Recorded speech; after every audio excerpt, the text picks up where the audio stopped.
The Raiders got bad news about their starting left tackle on Tuesday, and for the third time in 5 games on the offensive line, there'll be a different starting 5. We'll talk about that plus more on Wednesday's edition of the Locked On Raiders podcast for October 1st, 2025.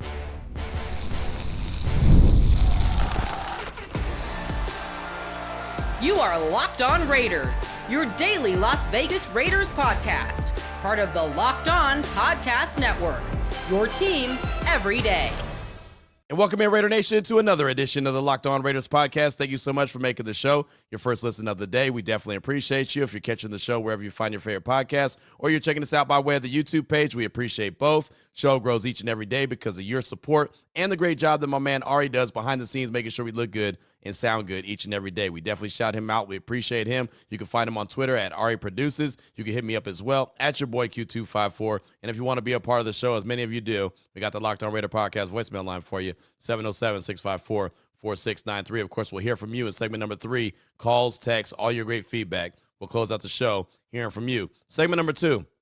We know Colton Miller is going to miss some time. So how is this going to affect the team in the long haul? And who will it affect the most? We'll talk about that coming up in segment number 2. Here in segment number 1, news and notes of the day. And really has a lot to do with Colton Miller as well, as we found out how severe his injury was that he suffered on Sunday. We'll jump right into that after I tell you about the title sponsor of the show, which is FanDuel. Right now, new customers can bet just $5. And if your bet wins, you'll get $300 in bonus bets to use across the map. So let's go ahead and jump right into it. We found out by way of Ian Rappaport from the NFL Network on Tuesday that Colton Miller, he received bad news on his ankle following further testing. It's a high ankle sprain and a hairline fracture rather than just a sprain. The MRI revealed the sprain and a CT scan revealed the fracture. He's headed for injured reserve. So that's all bad, right? So if you're on injured reserve, you have to miss at least 4 games. That doesn't mean that's all you're going to miss, but you have to miss at least 4 games. So that means that he's out this week against the Colts. He's out next week against the Tennessee Titans. He's out the week after that against the Kansas City Chiefs.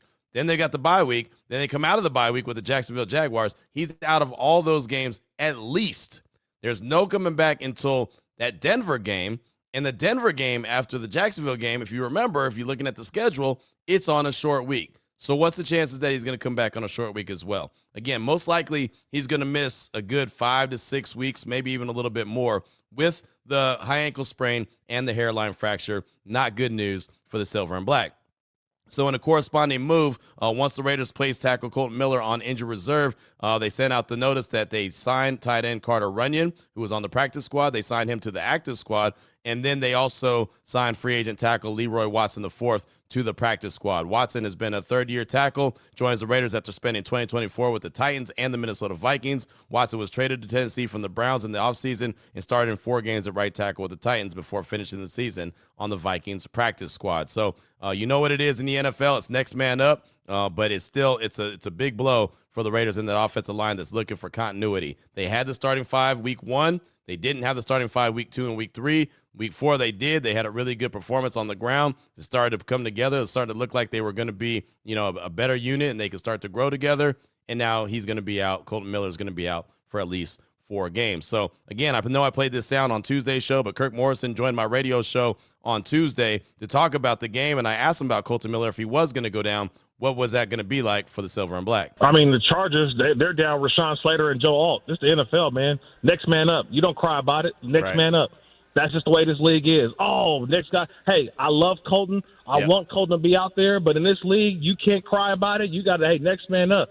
So if it's Charles Gregg, Caleb Rogers, Stone Forsythe, it don't matter. If you own the roster, it is every man up to replace our guy for a couple weeks or how long he's going to be out. That's the mentality that you have to have. And I say that because last year, Thayer Mumford goes down, and we're like, oh, Mumford goes down. Oh, here comes DJ Glaze. Yeah. It gave him an opportunity. Yeah. So now guess what? Someone's opportunity is going to happen now because of Colton Miller. You never know what a starter may be holding another guy back, but this is how the National Football League works. Somebody's going to get an opportunity to get some quality reps, and I'm excited for who that guy is because, we're going to look at it. We're going to see the bullseye is going to be on them. But, man, I've seen a lot of guys rise up to the top, especially in these situations. Man, Eric Stokes goes down. Darian Porter goes in. We didn't mention his name, but guess what? The dude played lights-out football yesterday. Opportunities. What are you going to do when you get them? That's the thing, right? Raheem Mostert was inactive first 3 weeks. Yep. He was active yesterday. What happened? Man. Had the big play. So I'm just trying to tell people, man, I know a guy goes down, but the next man up, man. Ian Thomas had some great blocks yesterday. So I never look at a guy going down to injury as it's something for you to say, oh, we're down a guy, that we're you got to be positive. And the positivity I say is it gives another guy an opportunity to go steal some reps to show what they can do. So there's Captain Kirk, and, I mean, look, that's the only thing you can say. Next man up, right? We know that. Next man up, next man up, next man up. That's all you can literally say. That's all they can do. There's not a tree out back of the Intermountain Health Performance Center where you can go and grab an offensive tackle, a guard, or whatever the case may be, and plug him into your offensive line and say, okay, well, hey, we lost one really good one. Now we're going to go and plug and play another guy. Look, Stone Forsythe is going to be the first guy up. That's what Pete Carroll told us on Monday. We'll ask him again today. We get to talk to him this afternoon, so we'll talk to him and ask him, now that it's official that Colton Miller is going to be on IR, what the plan is moving forward. I know he'll say Stone Forsythe, but maybe he'll give us a little bit more insight to that as well. And I know some are saying, what about Charles Grant? Drafted him in the 3rd round. He's not ready, right? Pete Carroll alluded to that as well. He told me not this past week, but the week before that, that the young guys will play, but they're not ready yet. So Charles Grant, if he's ever going to get into action this week or this season, I would think it'd be probably following the bye week, but that's not for a couple of weeks. So we'll get more into how this Colton Miller being on IR, how that affects this team in general and who it may affect the most. Before we get into that, though, I do want to remind you about Ashton Jeanty, 4th highest rated rookie according to PFF, right? We talked about how he went from 24th in the league in rushing to all of a sudden top 10 just by one big performance on a Sunday, but now PFF, and I know that PFF is not the end-all be-all, so I look at it just to kind of confirm what I already know and, just to cross-check at times, and I think that that's okay. Like I said, I don't live and die by PFF, but according to them, Ashton Jeanty was the 4th highest-rated rookie in Week 4. Abdul Carter, edge rusher for the Giants, 90.2 grade. Jacob Parrish, cornerback from the Bucks, 89.7. Jonah Sanker, safety from the Saints, 85.1. Then there's Ashton Jeanty, running back for the Raiders, 83.4. And the other first-round pick at the running back position, Amarion Hampton, running back for the Chargers, at a 79. So those are the grades for the rookies, and Ashton Jeanty comes in at number 4. He will definitely be a guy we talk about in segment number 2 as being affected by Colton Miller being out. We'll get into that coming up next on today's edition of the Locked On Raiders podcast. Before we get to that, though, I do want to tell you about one of the great sponsors that we have here on the show, and that is Mazda. Mazda crafts cars for those who do more than simply move. Mazda delivers confidence with every ride, with more IIHS top safety pick and awards than anyone else, and that's of August 2025. From footwork to breathwork, athletes sweat all the details. Mazda, they bring the same intention to how they craft every single model. You can feel the Japanese craftsmanship in every detail, from the metallic accents to available Napa leather upholstery. You can make everyday drives feel like anything but. From smooth handling to great controls. With all-wheel drive standard in every crossover SUV, you can drive with confidence through almost any type of season. Like the players, Mazda sweats every detail, because when you make every move count, impossible becomes irrelevant. Mazda. Move and be moved. All right, Raider Nation, here we go. Segment number 2 of today's Locked On Raiders podcast. Want to kind of continue to deep dive into the offensive line and the fact that Colton Miller is not going to be there. The longtime left tackle, the former first-round pick, the guy that just got the contract extension. Now he's going to be out for a handful of games. As I mentioned in segment number 1, Colts, Titans, Chiefs, bye week, and the Jaguars for sure. Broncos is Thursday Night Football, so there's a chance on a short week that they probably will not bring him back either. And the reason I say that is not me just kind of shooting from the hip and assuming, but based off what Pete Carroll did earlier this, during this season when he didn't activate JPJ. He activated him, but he didn't play him. And he said it was a short week. Remember coming off that Chargers game? It was a short week. They had to go to the Commanders, so he didn't want to have him out there in a week that he wasn't out there hitting. So most likely probably won't put Colton Miller back out there, even if he's available. And again, I'm not guaranteeing that he's going to be available, because you just don't know how long these injuries are going to linger. So he's going to miss at least those 4 games, not 4 weeks. He's not eligible to come back from IR until the Broncos game, which is Thursday Night Football. But that's really bad for an offensive line that's trying to come together. And the thing about it is, we've been talking about this offensive line since way back in the summer. We've been talking about this offensive line since mandatory minicamp, since training camp, and the preseason. And one of the things we kept harping on was you've got to be able to find your starting offensive line, and you got to stick with them, right? And I was happy, at least, that they found the 5. They identified them before week 1. And then we know what happened week 2 and week 3. no JPJ. So now you've got Alex Kappa. Alex Kappa was not good. The offensive line wasn't great anyway, but with Alex Kappa in there, he was not good. Then we saw what happens when JPJ comes back, and now you're missing Colton Miller. So something that Lincoln Kennedy talks about all the time, reps, got to be able to work together. That's all out the window again. Now they're basically hitting the reset button. Remember back in the day when you'd play video games to get your buddy and you start getting waxed, all of a sudden your foot would somehow hit the reset button? And be like, oh, man, you did that on purpose. I didn't do that. I didn't know. Okay, maybe I was the only one who did that. But whatever the case may be, it's basically like pressing the reset button again, right? Because whoever slides into that left tackle spot, whether that was the greatest left tackle that's left on earth that doesn't have a job or Stone Forsythe, it doesn't matter. He hasn't had reps with these guys, right? He hasn't had those reps, hasn't had that continuity, didn't work with them during training camp, didn't work with them through the preseason. This is all going to be new. And the perfect example of how bad it can get, and they're going to have to really work hard to try to get him up to speed, you saw it in the game on Sunday. I mean, if you look at how that play was diagnosed at the end when Colton goes down and Stone comes in, there was bad communication between Stone and Dylan Parham, but between the left tackle and the left guard, right? One went out, one went in, right? You stand next to your buddy, and you guys go separate ways. What's going to happen? You're going to part. There's going to be a big hole there. And then, boom, a defender's going to be able to run through that hole and stop the runner. Guess what happened? That's what happened, right? One went left, one went right, and there was a big hole right there, and Genty was stuffed.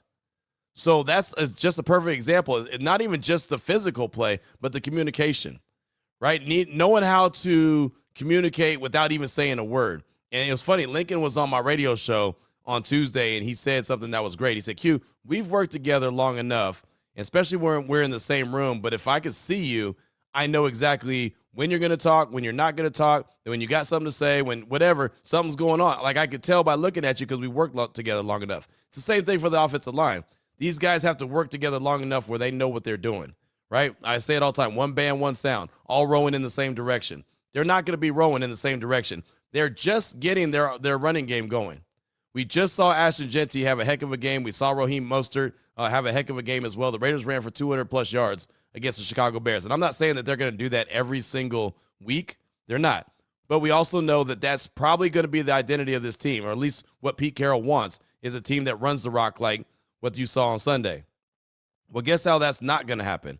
By not having that continuity on the offensive line. Now, Stone Forsythe, to Kirk Morrison's point, might end up going in there like DJ Glaze did last year when we were in Costa Mesa and all of a sudden Thayer Munford went down. I was like, uh-oh, there goes your starting right tackle. Who's going to step up? And it happened to be DJ Glaze, and he did a really good job.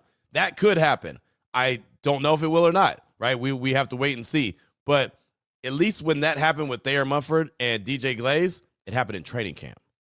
So they had time to continue to work, and he impressed everybody day one. It's like, oh, man, he did a pretty good job against Maxx. Now, he didn't win every rep against Maxx, but every once in a while he did pretty good. He held his own to the point where, okay, this team started to feel a little bit more confident about sliding him in at the right tackle spot. He didn't do that going into week 5, right? He didn't do that at the end of week 4 when all of a sudden you needed to get a couple yards, get a little closer, get a field goal, or whatever the case may be. That wasn't the case, right? He did that in training camp. So he had all the training, and it was early, too. It was like day 1 or day 2 when they were out there on the grass in Costa Mesa. I remember like it was yesterday, right? And it wasn't. It was, 2 training camps now ago. But it was just it was one of those things that it stood out to us in a major league. Like, oh, man, Thayer just went down. What's going on? It might be nice to have Thayer these days. Well, he's in Cleveland, so that's not happening.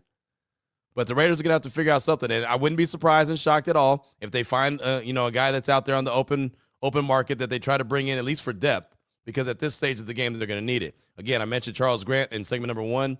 At some point, he might be ready, but I think that he needs a redshirt year. I wouldn't be surprised to see Caleb Rogers, the guard from Texas Tech, also a third-round pick. I wouldn't be surprised to see him added to the offensive line at some point, and let him get some reps, especially if Dylan Parham continues to struggle. But I just think Charles Grant, coming from William & Mary, he's going to have a pretty big learning curve that he's got to try to adjust to. So it's not good. The other thing about this, and it's funny, I talked to Lincoln about this as well, the leadership.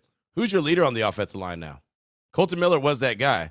Now all of a sudden you got JPJ as your leader, right? Because I don't see DJ Glaze as the leader. I don't think Dylan Parham's the leader. Jordan Meredith isn't the leader. I think it's JPJ. I think he's kind of got those automatic leadership qualities, which is fine. I'm not mad at that. But remember, this guy is competing for his job. He's competing for the right guard spot. He might all of a sudden look up and not even be in the game, which would be pretty tough. So who's the leader of that offensive line when Colton Miller's down? It's not Stone Forsythe, that's for sure. And then to take it a step further, and I'm not trying to sound doom and gloom, but this is bad. Like, I'm not in the business of sugarcoating anything and making it act like, nothing's wrong and hey, nothing to see here. Team will be fine. Geno's already thrown 7 interceptions. Geno's already, kind of wish-washy in the pocket right now, already forcing things. How did he end up throwing so many interceptions in Seattle last year? What did we say about it all offseason? Well, his offensive line didn't protect him, and he was trying to do too much. He was trying to force it. He thought he was playing hero ball because he had no protection. Red zone, he was just forcing it because, well, he was, got the ball, and as soon as he got it, he threw it. It's just like, that's not good. Right now, the Raiders are trying to settle Geno Smith down. You know what's not going to settle him down? Having a new left tackle. That's not going to settle him down. If anything, that's going to concern him more. Right? And then he's going to be, a little bit quicker to get rid of the rock. And so now maybe Chip Kelly calls a little bit more run plays. But are the run plays effective? Is Ashton Genty able to have success along the left side like he did? Probably not. Because, again, it's new personnel there on the left side. So they're in a situation, man. They're in a tough situation for sure. Is it something they can overcome? Sure. But it's just less than ideal for many reasons. Colton Miller going down and now on IR. What's on your mind? Your calls and texts will close out the show. 707-654-4693. Before I get to that, though, I do want to tell you about a couple more sponsors we have here on the Locked On Raiders podcast, including FanDuel. The NFL season is here. As a matter of fact, 4 weeks is in the book. FanDuel has an offer that you don't want to miss. Right now, new customers can bet just $5 and get $300 in bonus bets if you win. That's right. Pick a bet, put down $5, and if it hits, you'll unlock $300 in bonus bets to use across the app. And FanDuel gives you so many ways to play. Parlays, player props. You can even follow the live lines during the game. It makes watching football even more exciting when you got a little something riding on the action. Whether you're a casual fan or love diving into the stats, FanDuel makes the game day experience so much better. So what are you waiting for? Visit FanDuel.com to download the FanDuel app today and get started. I also want to tell you about Monarch Money. Most people can't name all their financial accounts or even what they're worth, whether it's 401ks, properties, or investments. And when you don't have the full picture, you can end up leaving money on the table. Nobody wants to do that. That's why there's Monarch Money. It's an all-in-one personal finance tool that brings your entire financial life together in one clean, easy-to-use interface on your laptop or on your phone. Monarch does the heavy lifting for you. You can link all your accounts in minutes, see clear data visuals, get smart information on your spending, and finally feel in control of your money without ever touching a spreadsheet. You can easily find subscriptions that you didn't know that you were using. You can cancel those so you can save yourself money each and every month. It's a simple way to review your finances all in one spot. Don't let financial opportunities slip through the cracks. Use promo code LOCKEDONNFL at monarchmoney.com in your browser for half off the first year. That's 50% off your first year at monarchmoney.com with promo code LOCKEDONNFL. Here we go, Raider Nation. Segment number 3 of today's Locked On Raiders podcast. Your calls and texts draft that Locked On Raider podcast voicemail line, 707-654-4693. Let's start things off with a text from Jupiter Raider in Connecticut. It's a pretty lengthy one. Yo, Q, Jupiter Raider from Connecticut. So here's this week's rant. Oh, boy. Where do I even start with this Raiders disaster? The Bears had 2 rushing yards in the first half. 2.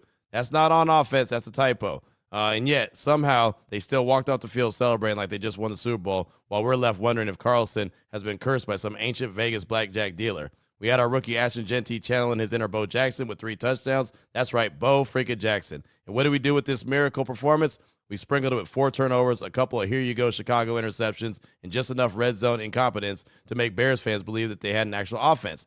And don't even get me started on the ending. Of course, the football gods decided the game would come down to a last-minute field goal. Carlson lines up, and Josh Blackwell, a guy whose name I had to Google, by the way, no disrespect, comes flying in untouched like he's a Madden glitch and swats it away. This man wasn't even blocked. The Raiders apparently thought, let's just see what happens if we let him through. Spoiler, what happens is pain. Meanwhile, Maxx Crosby is out here doing literally everything possible, interceptions, tackle for loss, swatting balls like he's playing volleyball, and the rest of the team is like, nah, we're good. Max, you carry us. Dude probably needs an ice bath and a therapist after this one. So here we are, 1-3, 3 straight losses, and a losing team that had the rushing stats of a junior high flag football squad for the half of the game.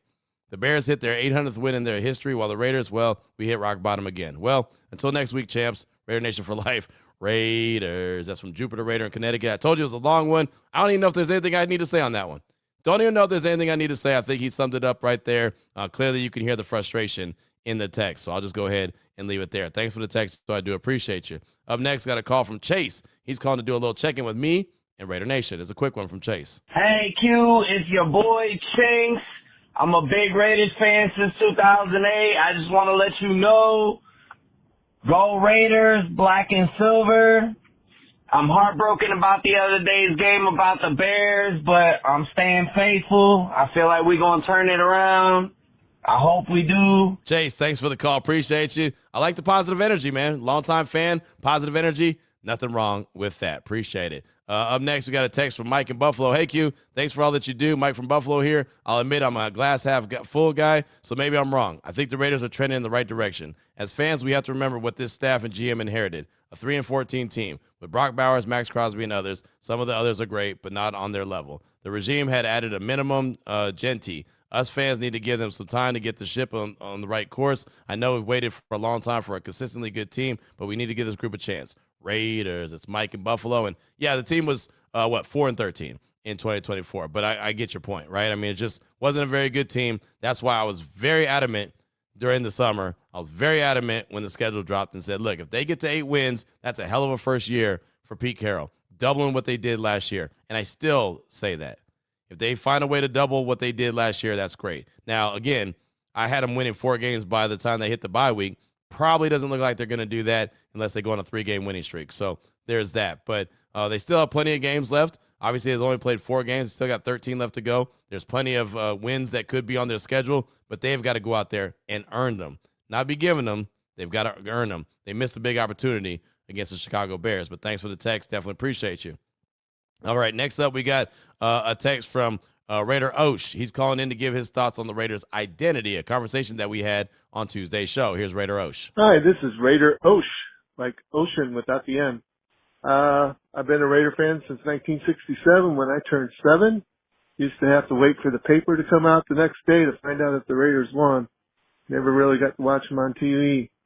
Finally started paying to watch them on TV the last 2 years, and boy, you want to know an identity? It's just the same old Raiders we've been for the last 25 years. So still living in the glory days of the old days, but this is getting tough. So I will wear my Michael Haynes jersey to the Chiefs game, and only time I'll put it on all year. So maybe next year. Raider Osh out. Osh, thanks for the call. Appreciate you. And yeah, ocean without the end. That's cool. I like that. Made it easy for me. You made it sound like the season is already over, though. It's only going through 4 games. And I get it, man. I mean, when you let a game slip away, like the Chicago Bears game, you think, how in the world is that possible? How did they do that? Well, 4 turnovers will do that, and a blocked field goal will do that, and not getting a touchdown, having to settle for a field goal late in the game when a touchdown would have sealed the deal. That was what made me start to feel around the third quarter, about midway through the third quarter. I was like, man, this isn't looking too good. It's not feeling like, a Raiders victory here. It's feeling like it's pretty suspect. And then when they end up getting that field goal as opposed to a touchdown, I was like, oh, yeah, this is setting up for exactly what Raider Nation's been through way too many times, which is heartbreak. Heartbreak City, and that's what it was, 25-24, game, set, match. But thanks so much for the call. Definitely appreciate you. Just got time for a couple more. Got a text from Raider Adam. Q, happy Wednesday. I know it's a long shot, but what needs to happen for the Raiders to trade for Shedeur Sanders? If not this year, then next year. Playing devil's advocate with this would be fun. He's a third-string quarterback. I'm no scout, but that doesn't seem right to me. That's from Raider Adam. Thanks so much for the text. I don't know. Honestly, I don't know. I don't know what Cleveland's plans are for Shedeur. There's a reason why all these teams passed up on him. There's a reason why he's still not playing. I thought at some stage of the game, sometime soon he'd be playing, but even when Joe Flacco wasn't in the game, it was Dylan Gabriel. So I don't know. I mean, the reality is he might not be very good, right? I mean, that could end up being the reality, even though, as anyone knows, I liked him. I thought he was going to be a good quarterback. I wanted the Raiders to go get him. They didn't, and multiple teams passed on him. So they know a lot more than I do. So I'll trust and believe that they know why they passed on him and why he ended up going in the 5th round. So I don't think that they're going to make a trade for him. I don't think anyone's going to trade for him at this stage of the game because any team could have had him multiple times, and Cleveland is the only team that chose to go get him. But thanks so much for the text. Definitely appreciate you. Got a call from Long Island Raider. It's a quick one. He's calling to talk about Maxx Crosby and the T word. Here's Long Island Raider. Thank you. It's Long Island Raider. I saw Maxx Crosby's frustration after the game, and it seems like a weekly occurrence. I know he claims to, want to be a Raider for his entire career, but given his drive, his passion, his desire for perfection, how long do you think until he's requesting a trade? I know it's only 4 games in, but it's also been how many years of the same old stuff? I don't know, just wanted to get your thoughts. All right, Las Vegas Raider out. Long Island, thanks so much for the call. Appreciate you. And yeah, man, I mean, look, you don't really have any idea. I could never sit there and tell you what's going on in Maxx Crosby's mind. I can't tell you what's going on in any of those players' mind. They could tell us what, they tell us, I want to be a Raider for life. I don't want to go anywhere. I'm here because I believe in everything. That's what Devontae said. That's what others have said. And ultimately, we know what happened, right? I'm not saying that Max is anywhere near there. I don't know. I do know that he wants to win. I know that he's been very, as a matter of fact, about that. I know that Pete Carroll is, lockstep with Maxx Crosby right now. But I can't tell you what, this season might do to Maxx Crosby and his feelings on wanting to be here. If they go on, say they're already on a 3-game losing streak, say they go and lose the rest of the way through the bye week, right? If they lose the next 3 games, I don't know that Maxx Crosby's not going to say that he doesn't want to be there. I don't know. I mean, and because, again, these guys are all alphas. These guys all want to win. Yeah, they want to get paid. That matters. But these guys are all in the league for a reason. And at some stage of the game, they were winners, right? And they want to be winners. They're all alphas. Max is an alpha. And as he's been saying for 7 years, he's been trying to win. So I can't tell you that. I don't think that that's the case. I'm definitely not reporting that. So hopefully no website that doesn't put their name on anything tweets out that all of a sudden Q said that. Q didn't say that. Q didn't say it. And I only bring that up, and I bring it up all the time because there's actually a website that does that. Just saying, throw it out there all the time. I'm always in their articles, and that will never, ever, I don't know, it could be you that's writing those articles for all I know because they never, ever put their name on it. But they'll put my name on it, and they'll put others' names on it. That is for sure. But I just think that Max is going to be good, and I think Pete Carroll really, again, it's only 4 games into the season. I think he's going to find a way to get things turned around and give something, some glimmer of hope. Like Max said in the locker room after the game, they're close. They're really close. So he still believes. Now, again, I don't know what 3, 4, 5 more losses, what that means to him and how he feels. But he said in the locker room, at least after the game, that he believes that they're really, really close. So thanks so much for the call. Definitely appreciate you. We'll close out with a text from North Texas Raider. What up, Q? North Texas Raider. I'm all for guys toughing it out through injury. Shows competitive spirit, and I truly believe it sends a message to the rest of the team. But Brocktimus Prime, credit Jason Horowitz for that, has been a shell of himself since week 1. At what point would it be worth him to sit it down for a couple weeks, maybe even through the bye week, just to give him a chance to get healthy? Because right now he's not even an effective decoy. Defenses know he can't cut and accelerate effectively. As always, Q, love what you do for the nation. North Texas Raider out. I said that, week 2? Or no, week 3. I think I said that week 3 going into that Commanders game. If he's not healthy, you probably want to sit him down for a couple weeks and get him healthy. You're right. Brock's not the guy that he was when he was healthy week 1. I think he had 5 catches against the Bears on Sunday, but he just wasn't that effective, right? He's not getting the yak yards that he always gets. He's doing the best he can, and I got to give him credit for that. But you're right. At some stage of the game, they might just say, hey, man, you got to sit it on down for a little while just to get healthy because they're going to need him. But then again, they need as many players as possible, especially with Big Mike down. I'm assuming that he's going to come back today. We'll find out when we talk to Pete Carroll where he is in the concussion protocol, right? So that'd be nice to get Big Mike back, but there's no guarantee that that's going to happen either because, again, he's going through the concussion protocol. So we got plenty to ask about health when it comes to Pete Carroll today. We got plenty to ask about just the team in general. What do you do with Colton Miller now that he's on IR? How do you make up for that veteran being missing from that offensive lineman? Like, how do you move forward? I know Stone Forsythe is the guy that they have confidence in, but he just hasn't been around, hasn't got those reps, has no continuity. So got that going on as well. Tomorrow will be crossover Thursday, so we'll be talking all things Raiders and Colts, so that should be fun. We'll be talking about storylines, we'll be talking about key matchups, and, of course, path to victory in Week 5, already Week 5. And I know today's the first of the month. I didn't shout out the Hood holiday to start the show. I didn't say, wake up, wake up, wake up, because I want to switch things up on you, man. I didn't want you to get caught up in the same routine and just expect that I think I know what Q's going to say. No, I want to say it for the end. So wake up, wake up, wake up. It's the first of the month. hood holiday. There's only 12 of them, right? So, and you don't always get an opportunity to celebrate it because it doesn't always fall Monday through Friday. So we got to get it while we can. So we do. So Raider Nation, until tomorrow, until the crossover edition, take care of yourself, take care of your family, love on your family. Most importantly, as always, just win, baby.